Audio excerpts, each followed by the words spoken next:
drama of great love and aching loneliness. Johnny, are those little devices we carry around in our pockets that used to be called phones, have they turned us all into bloody geniuses? What do you mean by that? Yeah, if you're at a party and someone asks, when was bloody Winston Churchill born? In the old days, everyone would go, oh, I don't know, who fucking cares about that? But now,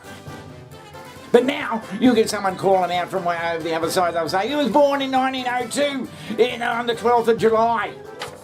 They've Googled it. Doesn't that make him a bloody genius? Well, I don't know whether it makes you a genius, Johnny. I think that's just it's just making it very convenient to have all this bloody information on hand, so to speak.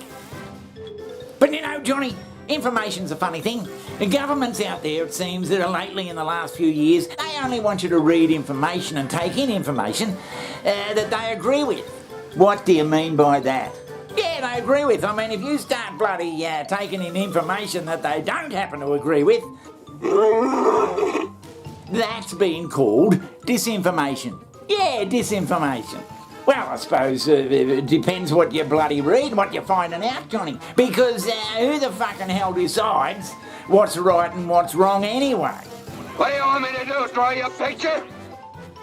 I mean, back in the old days, Johnny, you just used to read a bloody book, some sort of an encyclopedia, and everyone assumed what was in that encyclopedia was correct. And the government would go along with that because it was in the encyclopedia, so it must be bloody correct. But these days, there's all the opportunities for people out there around the world to put their own bloody slant on things, their own opinions, and some of those opinions are a little bit bloody wacky, a little bit way out, some are a bit fucking boring, and some are just downright wrong.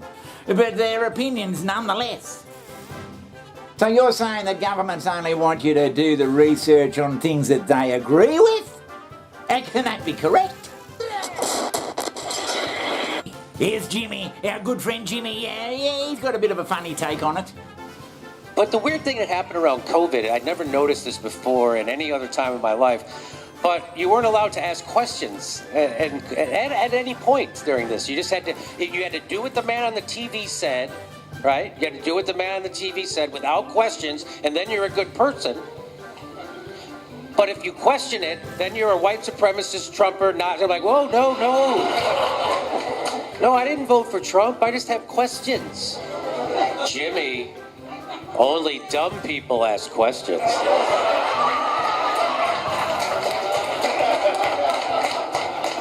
No, I'm pretty sure we're supposed to question authority. It's like a value.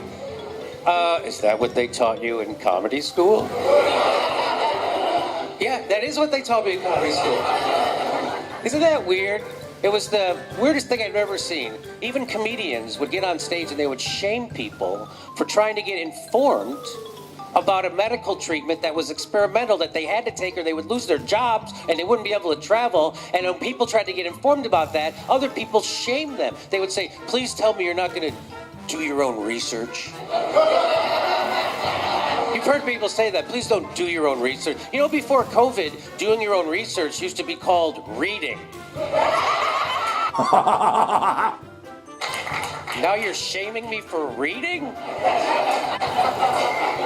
That's how much people internalized the propaganda from Big Pharma, was that they would be anti-intellectual enough to shame people for reading while they're wagging their finger at them for doing it. You would never shame people for trying to get informed, no matter what other subject it was, no matter how unimportant. Like if I say, hey, I'm gonna go buy a car. Don't look into it.